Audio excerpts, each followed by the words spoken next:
Okay, now it's time for our competition. This is when you're going to be voting. Oh, I like that. Turn it up a little bit.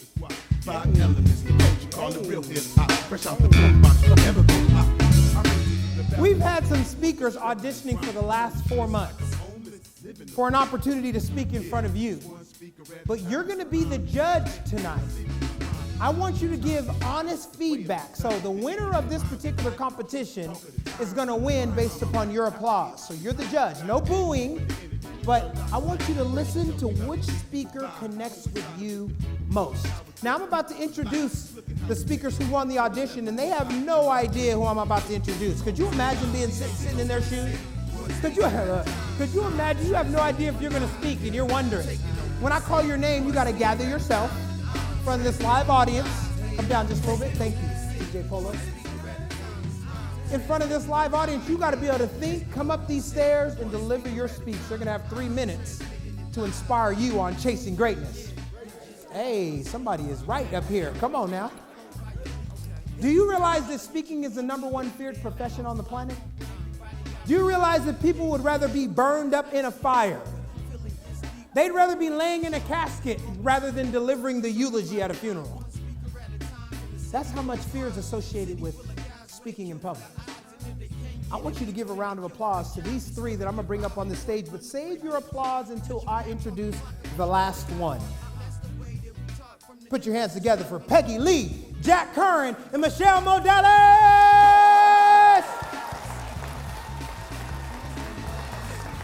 Give them some love, give them some love. You all the way over, and you right in the middle. Now, let me explain the rules. Now, understand this. This is their dream, too. This is an opportunity to speak to you. This is a dream come true. If there's anybody in here who has a dream, something that you want to do, be, or have, understand that it's possible for you to do it. It's possible. Everybody say it's possible. Got to make it happen. You can make it happen. You have it in you. I'm just getting excited over here. Let me shut up and give you the rules. The first goal of the Speak Up, Speak Off competition is to make it to the audience vote. That's the first goal. The next goal is to get the loudest applause from the audience. The loudest applause will win them 5 minutes. Everybody say 5. 5 minutes to motivate you on chasing greatness. Hey, you got it. You on it. The way a speaker gets disqualified is if they look back at the clock. If they look back at the clock, they are immediately disqualified. Second, if they speak over 3 minutes, they're disqualified. If that clock strikes 3 minutes, they're going to hear this. Party people! Hey, pop it out. Clap, clap, clap. So we're going to clap them off the stage. If that clock strikes 3 minutes, we're going to whoop, there it is, off the stage. Okay? The 2 words that will clue us in that they are done with their speech is not thank you. What do you think it is? Brace yourself. Everybody say brace yourself. When they say brace yourself, that's when that clock will start. If they don't say brace yourself, it will still be ticking. Okay? The closest speech, you don't have to know the rules, but I'm giving them to you anyway. The closest speech to 3 minutes without going under 2:45. Did you get that? The closest to 3 without going under 2:45 will make it to the audience vote. But there's a chance for someone to steal the opportunity. If your message concludes under 2:45, there's an opportunity that I will bring up a 4th speaker who can steal this entire 5 minutes from you. I got my chain in here. It's messing with me. I'm going to throw that back like that. Now, when I give you the microphone, the first words that comes out of your mouth, that clock is going to start. Can we give a round of applause to Peggy Lee right here? Are we on? We are on. As soon as you utter for your first words, that clock starts. Listen closely. I want honest feedback. No booze. Honest feedback. Because you're here tonight, I'm going to bet that you already know you have greatness inside. Maybe your mama didn't tell you. Maybe your daddy didn't tell you. Maybe you have it locked up tight inside. Maybe you don't even believe in a God that doesn't make mistakes. but you know. And I agree. So if the question isn't whether you have greatness inside, what is the question? And why is it that we hear these incredible stories of people overcoming crazy odds? And we get inspired and motivated, and then nothing happens. Tomorrow, you're still you, and it's just another day. Maybe it's because you haven't lost a limb. Maybe it's because you haven't been in a horrible car accident. Neither have I. And so while these Slaying the Dragon stories are incredible and inspiring, they're hard to relate to. So maybe what you need, like I do, is the ordinary person's version of a motivational story and the right question to ask. I was on a trip to Detroit before bankruptcy, a long time ago, and my flight got delayed, and I ended up with 15 minutes to make it from one corner to the other of the airport at Chicago O'Hare. Flight crew told me, relax, sit down, you've got no chance, but I wanted to get home. So I made my way to the front of the airplane, and I took off my pumps, I've got my suitcase, and the minute that door opened, I'm off, I'm sprinting, I've got long legs, I'm running through the airport, and I started to get tired. And I had the thought, what if they're right? What if I can't make it? And about the time all these doubts started to creep in, I hear, you go, girl. I'm like, yeah, you go, girl. It is Richard Simmons. Oh, this is big fuzzy hair and his little striped shorts, and he's like, there's no way I'm stopping now. I'm like going like crazy, and I got down the hallway, and I see my gate just as the doors start to close. And I say, wait, stop.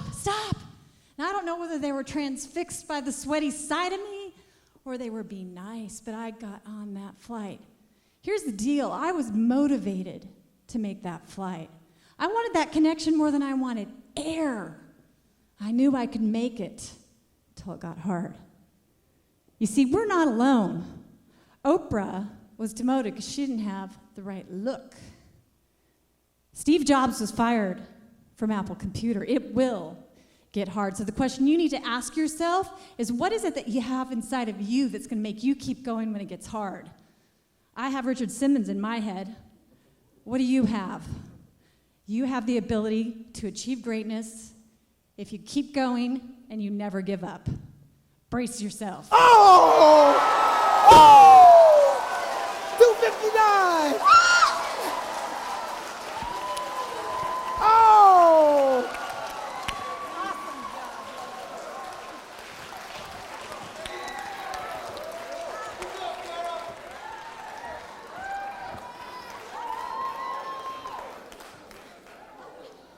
Can you breathe? You were like holding your breath.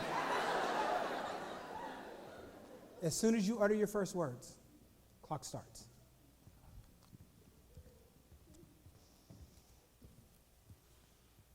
Let me ask you something. In your life right now, what are you chasing after? Is it anything, or is life chasing you? Do you say to yourself, why bother? I guess my life's okay the way it is. I challenge you, step out of that trap of complacency and mediocrity. I'll admit I've been there. I thought my nice little orderly life was all there was. I didn't know what I didn't know. But what I do know is that I'm standing before you as living proof that your dreams are worth chasing. Your goals and your desires, they're worth it. And when you feel like you want to give up and you want to quit because life is just coming at you too hard, keep pressing through because you're about to do something great. Are you ready to put on your fatigues and chase the greatness that's within you and combat the very forces that try to stop you? You know, when you are in a place of pressing into what's best for your life, amazing opportunities open up. Part of my soul statement includes that I desire to be a woman of influence and inspiration in the U.S. and abroad. I can't tell you the number of opportunities that have come my way since declaring that. I'm staying ready so I don't have to get ready.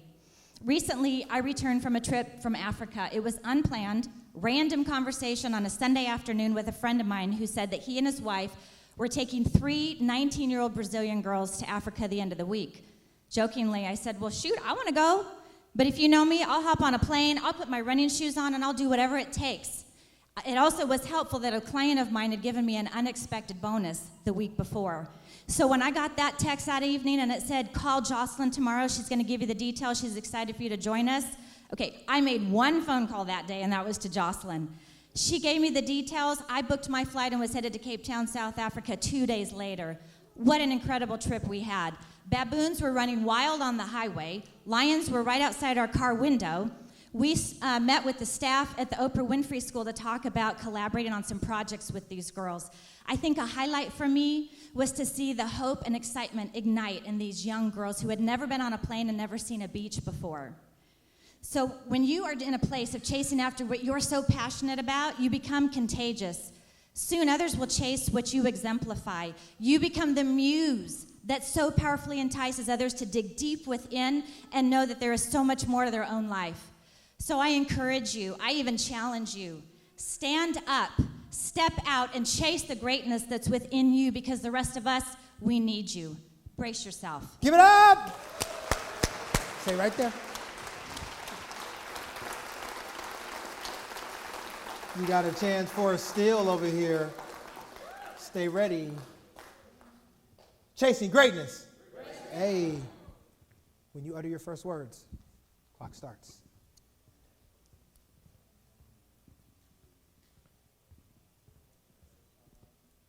I've been chasing greatness for 75 years.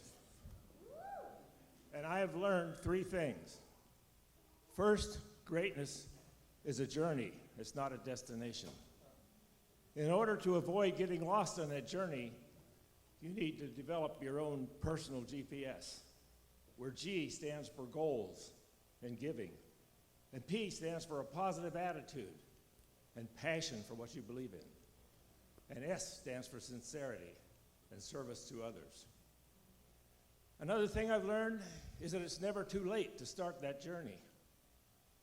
I've heard people say things like, God, I'd love to be a lawyer, but it would take 5 more years of school, and I'm 45 years old. I'd be 50 years old before I could even begin practicing law.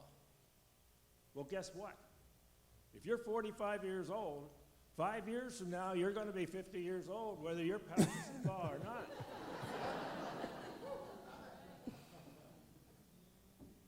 The third thing I learned is that each little success in life is like a rung on the ladder of greatness. I was blessed when I first started playing Little League Baseball by 2 fantastic coaches. I showed up, a little red-headed kid who batted cross-handed, swung a bat like I was swatting flies or cutting lumber, and stepping back every time the pitch came. They worked with me. They made me a left-handed batter. They taught me to keep my back shoulder up so I would swing level. And on the last game of the first half of the season, the coach said, put your foot right next to that plate, so when you step back, you'll be lined up with the pitcher. I got my first hit. My batting average was .036. They kept working with me. And the second half of that season, I hit over 700. I went from the worst batter on my team to the best hitter in the league. One game, I hit the circuit, a single, a double, a triple, and a home run in a single game. But my hitting was not the greatness. The greatness was those coaches who didn't give up on me. So what is greatness? If you find yourself in a hole in your life and you have the courage to climb out, that's good. But if you reach back in that hole and help somebody else up, that's greatness. Greatness is possible. Chase it, catch it, and brace yourself. Oh, give it up! Ooh.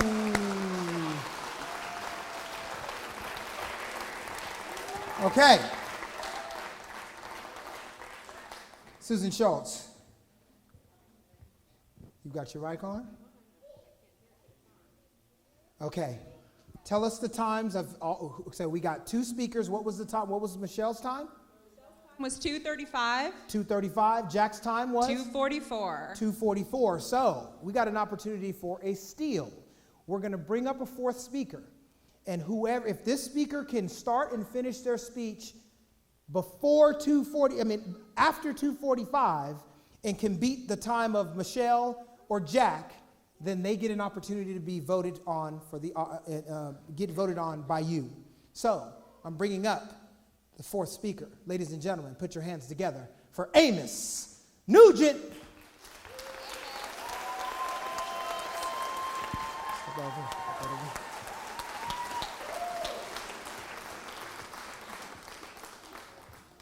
Man, you sharp, brother. As soon as you open up your mouth and utter your first words, the clock starts.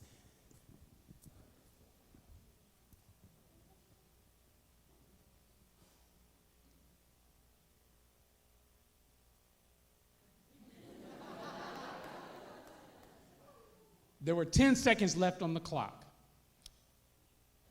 The past 3 drives have just been stuffed successfully by the defense, but the offense was determined to not allow the taste of victory to be taken from them. Because you see, what had been happening so far, the offense and the defense on the football team were going back and forth. The offense had been down